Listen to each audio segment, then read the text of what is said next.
Art by Positive Talk Radio, KKNW 1150 AM in Seattle. Check them out at www.positivetalkradio.net. Welcome to Global Socialpreneurs, a one-of-a-kind talk show showcasing expert social entrepreneurs. Learn their stories and their secrets to creating a sustainable impact. Now, here are your hosts, social entrepreneurs Ann Scotland and Shremitria Gonzalez. Welcome back. Hi, Shremitria. Hi, Ann. How are you? I am wonderful. Thank you. And welcome back to our amazing audience and viewers. We appreciate you so much. And thank you for tuning in today here again at Global Socialpreneurs. We are changing the conversation in the world from entrepreneurship to social entrepreneurship, setting role models for ourselves, for our colleagues, and for the next generation to find ways to give back. And Shremitria herself, of course, is a social entrepreneur, and so am I. So, Shremitria, it's just always such a pleasure to be here in this space with you and just feel the power and love that is you. Thank you so much, Ann. I'm always excited to be here. Since we started this project, every day, every time we do it, I learn something new. It literally is a blessing. Oh, me too. I love that. That's what I mean. Learning is my love. So yeah, and I say humanity is my religion. So learning about humanity and how it works and how we can help is literally what gets me excited and wakes me up in the morning. So we interview people each week, incredible socialpreneurs of the week who share their secrets, their stories, and how you can get motivated or find ideas or resources that you need to be your own social entrepreneur or help someone out that you know is. Today we have an amazing guest. I have a story, but I'm going to wait until he comes on. We have an amazing guest, so we're just going to jump to it because we'll have plenty of content today. And so our guest today is Mike, we call it Mike Martin. He's an innovator, a disruptor. I love it. He wrote that. And a social entrepreneur. The incredible tragedies and triumphs in his own life has really made him dedicated to giving back, to making a difference in the lives of others. And his other inspiration comes from his wife, 4 kids, 8 grandkids, and all the people he has met along the way. Please welcome Mike Martin. Hey, how y'all doing? Hey, Mike. So nice to wake up this morning and hear your cheerful Texas accent. There you go. So to me, it's one of those happy accents. It just makes me feel happy. There you go. We had Mike was introduced to me through the one and only radio personality and dear friend of mine, Freddie Mercury. Freddie Cruz, and that's the story. Freddie Cruz.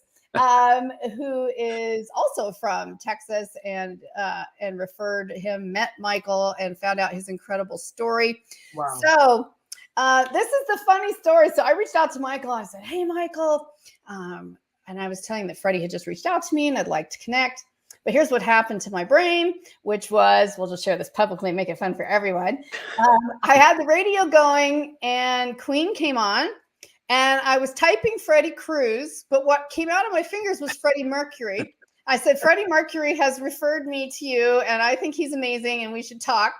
And then I copied and pasted this exact line into one email, 2 emails, LinkedIn memos, and something else, and then just press send.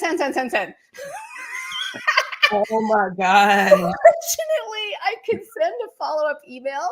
But Mike and I were just connecting on LinkedIn, which means, he has to accept you and you only get that one message. So I couldn't even fix it on LinkedIn. It's still there. So anyway, so that was my, I love Queen. So no apologies. It inspires me. But yes, so the one and only Freddie Cruz, who is a radio personality, recommended you, Michael. And we're just so happy to have you here and happy to hear your story. Yeah. So, let's just roll right in. Michael, you have a unique story, your own trials, your own triumphs, your own struggles, and how that led you to wanting to create an impact and create, your particular social initiatives. Tell us a little bit about that. Yeah, I've always invented, and again, when I invent, I mean, again, that's to live in the dream. I mean, the dream everybody talks about: invent your own product, take it to market, be successful, not be successful. That's a very hard thing to do. I found out over the years. But it's like I said, it's a lot of fun, and you always hear the phrase that it's you never work a day in your life when you love what you do, and that's what my life is. And I just kind of put a little bit more behind it, where since I do get to live the life I want to live, that I'm going to give most of the money to charities. So. Because I'm living the dream. So if you're going to let me do this, I get to take people sailing. I get to invent products, take them to market. And again, the funnest part about taking a product to market is the people you meet. I mean, just the people who are the early adopters, who buy your initial products, your prototypes that don't even look like finished product, right? But they believe in you and they give you a shot. There's just no greater satisfaction than that. There's no greater respect for the people who do that for you, because again, the first couple of products that you sell, they're determining your future, if you're going to go forward or not. And so, did for you, because you've been an inventor for a long time, and we'll see how much time we have, because I'd love to hear other stories, or maybe that'll just be another episode. But you have been an innovator and inventor your whole life. Like, I mean, this guy's literally an inventor. He invents three-dimensional useful objects, puts them on the market, and sells them to the world, which I just love, because I love creative minds. But something kind of got off track with you a ways back in your life, and you were dealing with some personal traumas, addictions. Yes. Tell us a little bit about that, because we always like to know that each other is human and that we've been through our own struggles and found light at the end. Oh yeah. Now I've always had addiction issues, compulsive, I guess, obsessive maybe. But yeah, so I quit drinking 20 years ago, and I thought that would solve a lot of my problems, and it did for a while. But then I played sports my whole life, so I had some injuries, and I had some shoulder surgeries and got stung on pain pills. And again, with the pressures of business and stress and pain pills, I got myself into a situation where my heart was bad and had to have heart surgery. And I really got myself in a mess in my head. And my parents were starting to fail, and Emma was born with a knot on her chest. My granddaughter, my fifth granddaughter. And at that point I was like, you're no good to anybody. If you're all jacked up on pain pills, who are you going to help? And then Emma, like I said, she was born with that knot on her chest, and that I had to check myself into rehab. That was a big moment in my life. Not giving in by any means, but surrendering, so to speak.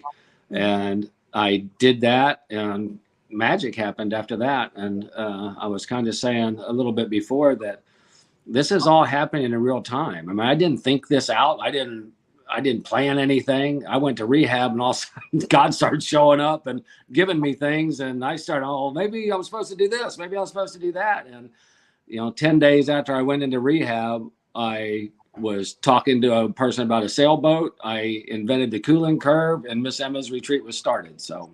Wow. Okay. So let's back up one more second just there.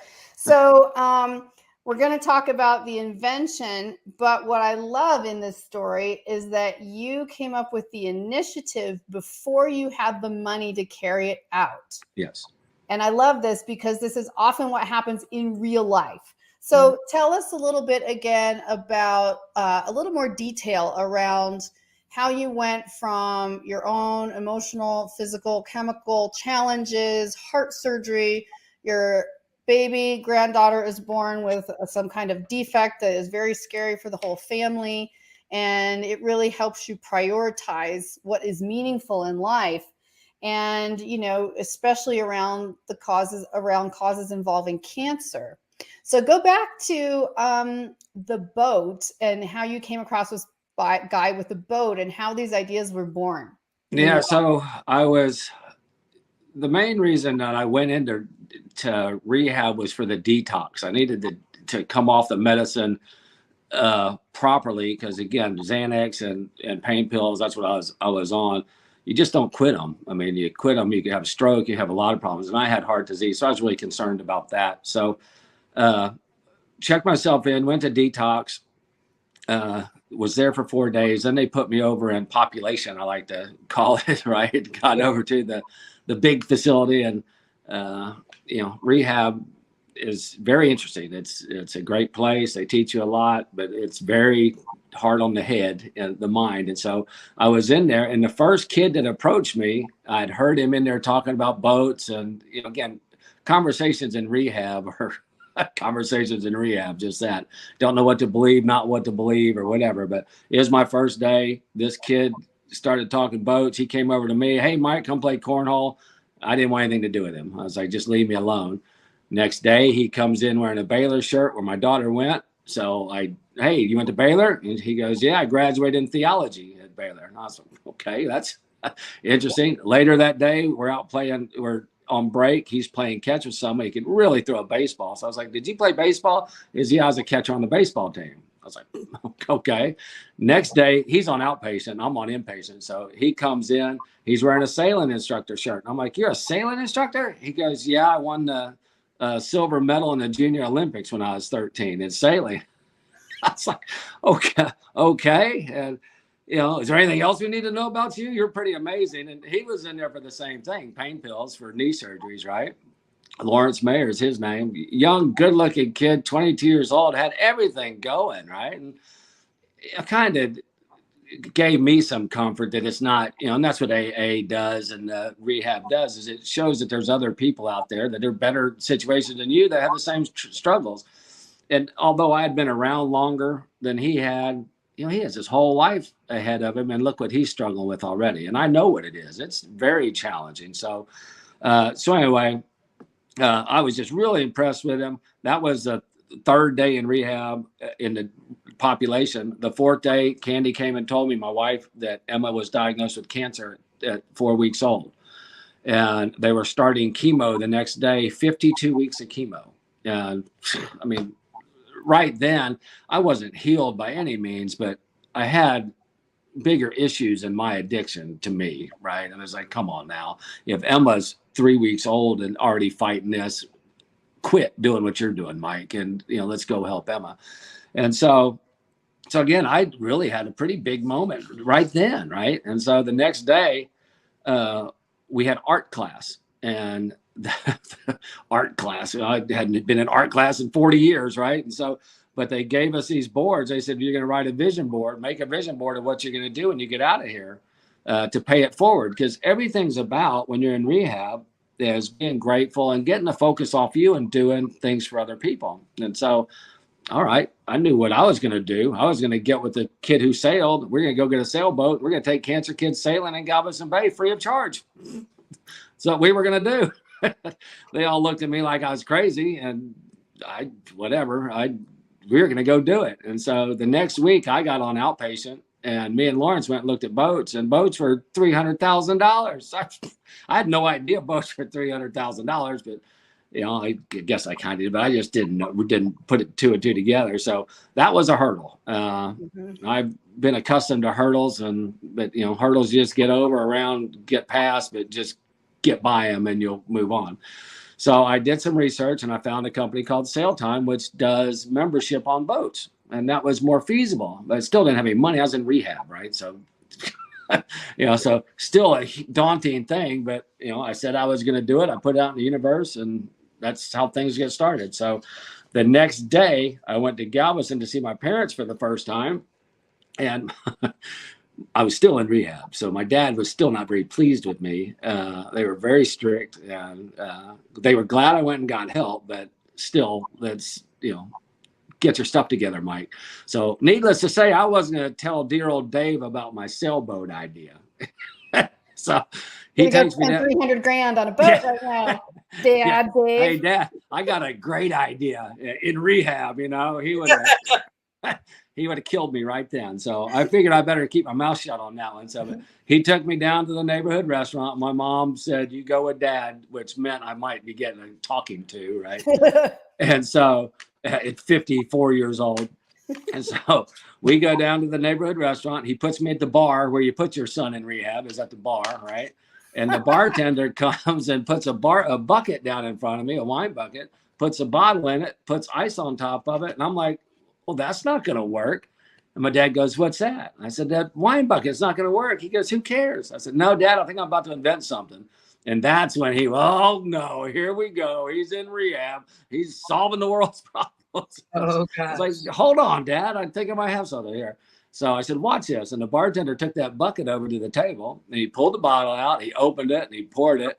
And I said, watch this, Dad. And he went to put it back in and it didn't fit. And I was like, and it was a girl, actually. She went to put it back in and she couldn't get it in. She was juggling it, trying to get it in. And I said, see that, Dad? And I grabbed a pen and I drew the wine bucket in a second. I mean, it was a flash. It was nothing to it. And I looked at it, and my dad even looked at it, and you couldn't argue with, well, that'll work. And I instantly knew right then that God gave me that. I mean, that's all of me. God gave that to me. And that's when it all happened to me. I was like, Dad was sitting there having his wine going, oh, God, here we go, and minding his own business. And I was plotting in my head with God. I was like, all right, so you're going to give me this bucket to take to market. If you let me do that, because again, I've done it with the heavyweight scrub brush. I know how fun it is. Again, very hard, very expensive, but fun, right? And very rewarding, right? And I was like, if you're going to let me take another product to market that's cheaper this time, a much better model than my first product that I took to market. So I knew that I had a better opportunity at this one. My other one's bigger, I think, but this one would be easier. And so I was like, if you're going to let me do this and you're going to let me take cancer kids sailing with the proceeds, you can have it.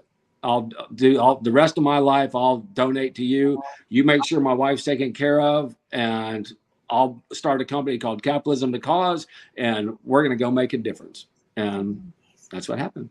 And tell us the solution, just so we wrap up this part of the story, this chapter, how you figured out the finances, because you hadn't sold all these wine buckets yet. How did you figure out a smart way to get a hold of a boat? Well, I had a pretty decent job at the time. So, and it wasn't all that expensive through Sail Time, this boat ownership. And so, it was doable. But how did I get the product going? Sail Time was, which was, so he realized, unless I'm repeating myself or repeating you, in which case I apologize. You realized that you could rent a boat for X days a week or a month, basically a timeshare on a boat. Yes. And that this would cut your costs exponentially. Yeah. So tell people what kind of deal that is, how you figured it out, because I think this might be something in their own city somewhere someone might find a great use for as a social. No, exactly. And yeah, so when I looked at the sailboats are $300,000. When I did more research, I found a company called Sail Time, which is where you can go do a timeshare in a boat, which makes it very affordable. I mean, all you have to do is go to the boat. It's got gas in it. They teach you how to use it. You go out. When you come back in, you just make sure it's clean for the next guest, and you're done. And the membership that I got in, you got it 7 times a month, which would be plenty of time for us to take cancer patients out, because I figured we'd do 1 or 2 a month on weekends and stuff. And so the other times we'll do other things with the boat. We'll take other people out, but that would give us enough space to do what we wanted to do. And so I called Sail Time, and it was that easy. Evan Macaluso, one of the nicest, kindest men I've ever met in my life. He'd actually been sailing in Clear Lake for 50 years. Since he was 2 years old, his dad taught him. And so I went and met him, and we got on a 45-foot boat. I mean, we have a beautiful sailboat. It is 45 foot, 3 cabins, 2 toilets and showers. You're supposed to call them heads, or I call them toilets, but yeah, it's a 3-bedroom, has a kitchen. I mean, you can do everything on the boat. So when we take people out, we'll take 6 people plus me and someone to help or to cook, and we'll cook downstairs, and we feed them, and we take them out, teach them how to sail. But and again, it's next to nothing to do. That's that. Incredible. But wait, one thing here. But you were able to do this because you were a lifelong trained sailor, right?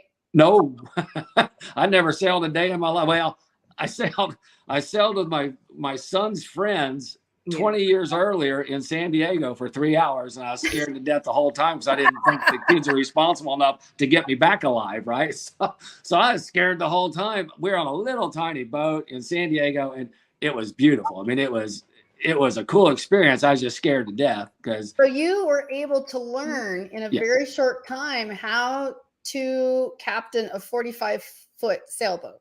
It's the only boat I've ever sailed. So if y'all are saying, well, I can't do a boat, I can't, just listen to my yes, and you can, and I had the luxury of having my own sailing instructor with Lawrence, right? And so, but Evan, they teach you everything you need to know, and once you're comfortable going out, they'll let you go. I mean, as soon as you feel like you're good and you can handle that boat, you go.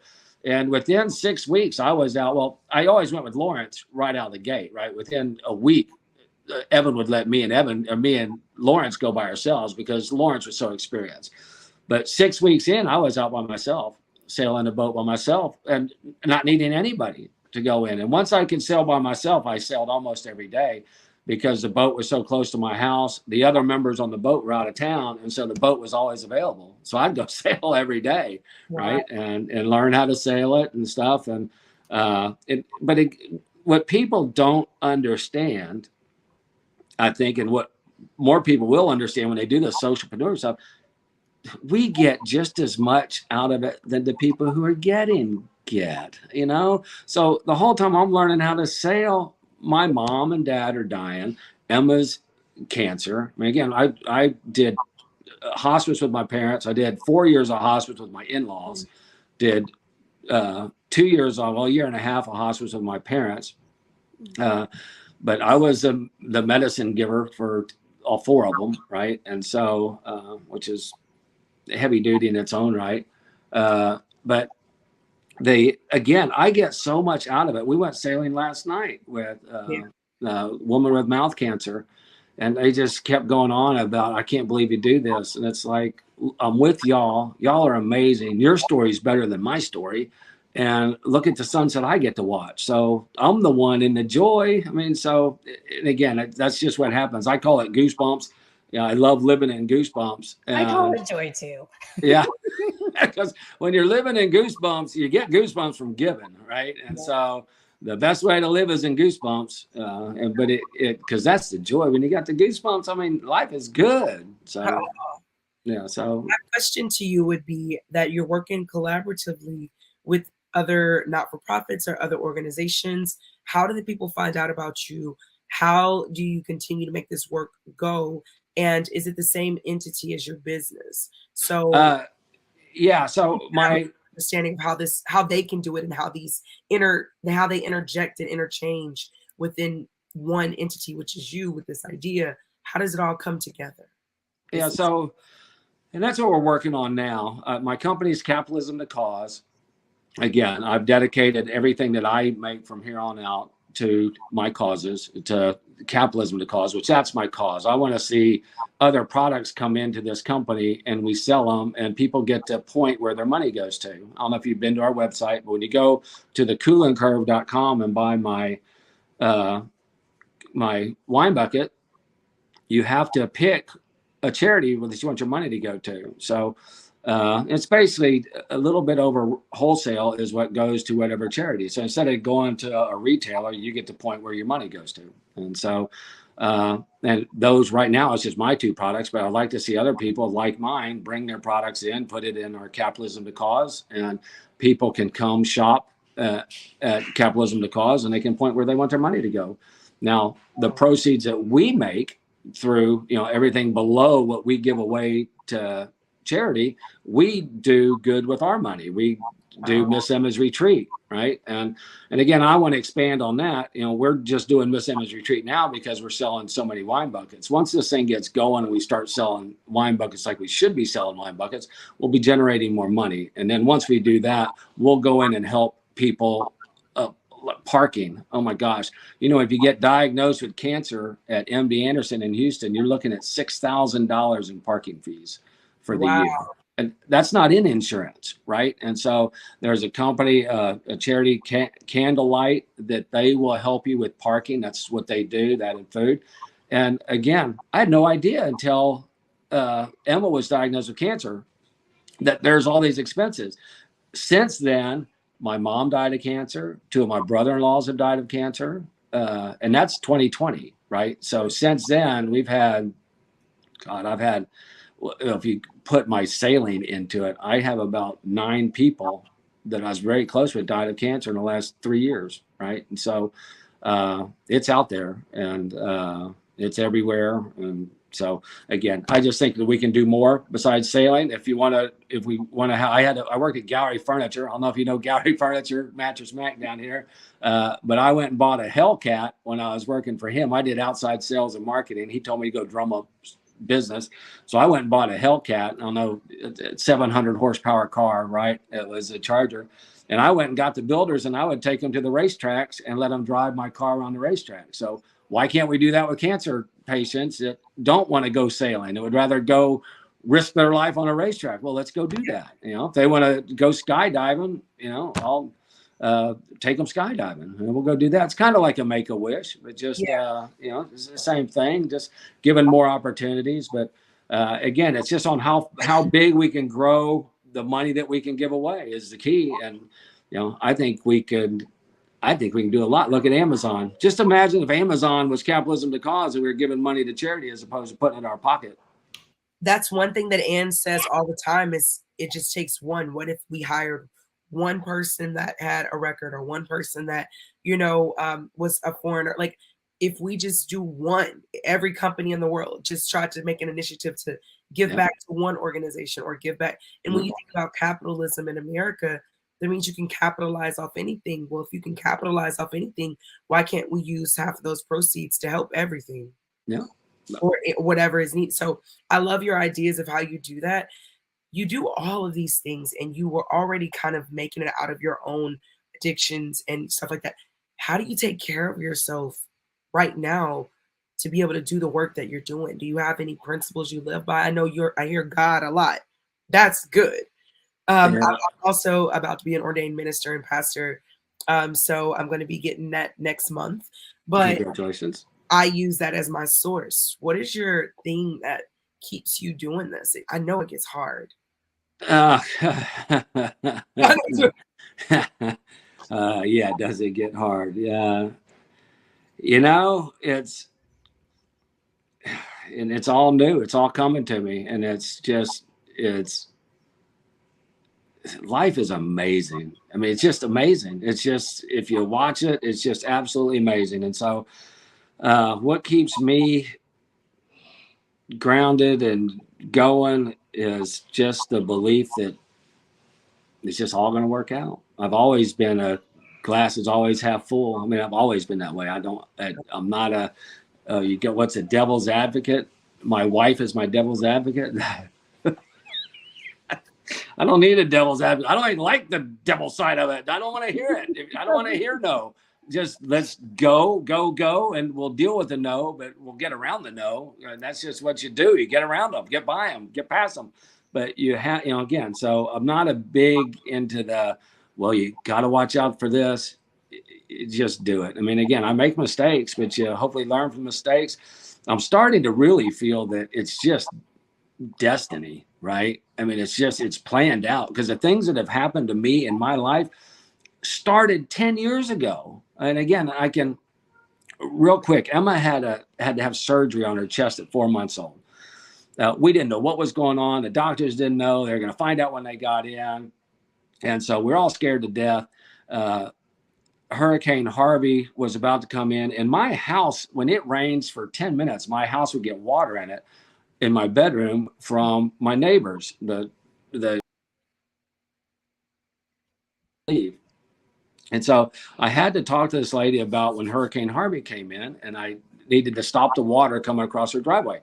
Real easy fix. I just needed to get permission from her, and I didn't know her that well. And so I went next door on Friday before Hurricane Harvey, on Saturday before Emma's surgery on Monday. Went out there. She was over there I said, hey, I need to do something to your driveway. She said, not a problem. Her granddaughter came running up. I said, is this your granddaughter? She goes, yes, it is. I said, oh, ours has surgery on Monday. She goes, really? What's her? I mean, how old is she? I said, she's 4 months old. She goes, is her name Emma? And I said, yes, her name's Emma. And she goes, I'm the head nurse in the operating room. So that was going on for 10 years with the rain, and Hurricane Harvey had to come. We had surgery coming. I had to go talk to her about her yard, her water. We go over there and we just found an answer to our biggest problems. Now, again, the surgery was canceled because of the Hurricane Harvey. But we had access to our next door neighbor to find out everything that's going on. When the surgery happened, every 2 hours, she came out and talked to us, you know? And so it was, you know, all the worry we had was gone like that, from going next door to ask a lady if I could put some wood up on her driveway to stop the rain coming by. And a little girl comes up and I said, is that your granddaughter? And it turns into, is your granddaughter named Emma? I'm the head nurse. So, yeah, you can't write this stuff. So and it happens all the time. It's one after another. And so what keeps me going when I put a mortgage on my house and run my money into the ground and go through inheritance and all that kind of stuff. Wow. It has nothing to do with me. It's just the plan that I'm on, and let's go do it. It'll work out. That's such a Texas thing. Just like get her done. Yeah. Just do it. So, and I say as dark as before the dawn, because it's a whoa. And surely we're going to pull up right before we hit the concrete, but they have not. There's something about having that faith, and in this use the word, I mean specifically about the thing that draws you forward because you believe in the cause, because you believe that you're called to make a difference, because you know that things are going to work together. And we've all had, you know, terrible things happen in our lives, and we've all had miraculous outcomes. And you know, the good thing is when you go through the really dark places and you come out once, then you kind of know that you can. Oh yeah. Yeah. And then it's like you pop out faster and faster. I used to deal with a lot of depression, and it used to take me a year, 6 months, 3 months. Now, often, you know, even if I get it, it's in my blood, it's in my heritage, right? But like a couple days, and you're like, I can pop out. I can pop out. I'm just going to be kind to myself and pop out. So knowing that is incredible, and we'll obviously would love to have you back on the show sometime, Mike. And I think one of the things that, you know, we didn't even have time today to talk about, but that we could explore is, you know, a lot of it is the faith and the hard work, but also something that's really helpful to social entrepreneurs, which is instead of running your initiative as a charity, you're running it as a business. Yes. So there is a business plan, there is a strategy, there is marketing, there might be investors, there's sales protocols, there's how do you, you know, run it like a business. And we could make a whole episode just on how the benefits of the financial benefits to everyone involved of a social entrepreneurship, as opposed to nothing wrong with them, but kind of the old original model of just a nonprofit. So I think that could be really exciting to learn how to run your social entrepreneurship as a business, which again, no guarantees, but when you build it in a strategic way with a strategic mind, and I know you have that, then that makes a lot of difference. Well, we're going to have to wrap up here in a minute, but I wanted to turn it over to Shmitra if you had any other questions for Mike. Yeah. My last question, when you think of the word social entrepreneur, what does that mean to you? Making a difference in the lives of others, you know, and that's just, you know, and I was talking to someone, one of the girls that was on the boat last night, women, I would say, worked at Papa's Seafood. If you're familiar with Papa's Seafood down here in Houston, but they were one of my first jobs back in 1983, waiting tables there. And man, I mean, we weren't being socialpreneurs back then, but boy, customer service was just so pounded into us. And the best thing I got out of there was customer service. I mean, that's one thing you learn as a waiter is no one cares whose fault it is. It's on you. Right. And so you can get all the free stuff in the world from the manager and all that, but you better make sure that you're the one managing that whole thing. And so, and customer service when you're really after your customers, and I mean, to me, it's just even hospice is customer service with your parents. I mean, it's just giving the best customer service you possibly can, always, right? And it doesn't have to be just because it's business customer service. Let's take it farther. Again, my customers who buy my products are buying products that I made. That's the biggest gift that they could give me. So here, how can I pay you back for picking me? That's that's amazing. So anyway, that's why I just want, when people buy from us, that they're so proud to be part of an organization that pays it forward, that's all they're doing is out there talking about, man, we got to, capitalism cause, got to go to these guys, Did it come from them? That's what I want to be, because, and I want to help other people take their products to market, because again, it's the greatest thing in the world to go do. And so, if we can help you go do it, we talked about what stops us. Fear is what stops us. You get past that fear, you find out there wasn't any fear. And I have terrible fear, right? And you step past it, and it's like, well, that was nothing. And it's like, it's just it's a facade in our head. And once you get past, like, okay, well, that was easy, so I love that. Thank you so much. I really appreciate that. And I love that you're such a real down to earth person, and you're like, there's fear, but you can work through it. You'll come out the other side. There's tragedy, there's addiction, but you can push through it. You're going to come out the other side. Life is worth living. It's a precious gift. Yeah. And not only are we just here to try to enjoy our own, but to have joy, to get the goosebumps from bringing joy to others, which is, in the end, one of the most beautiful elements of social entrepreneurship.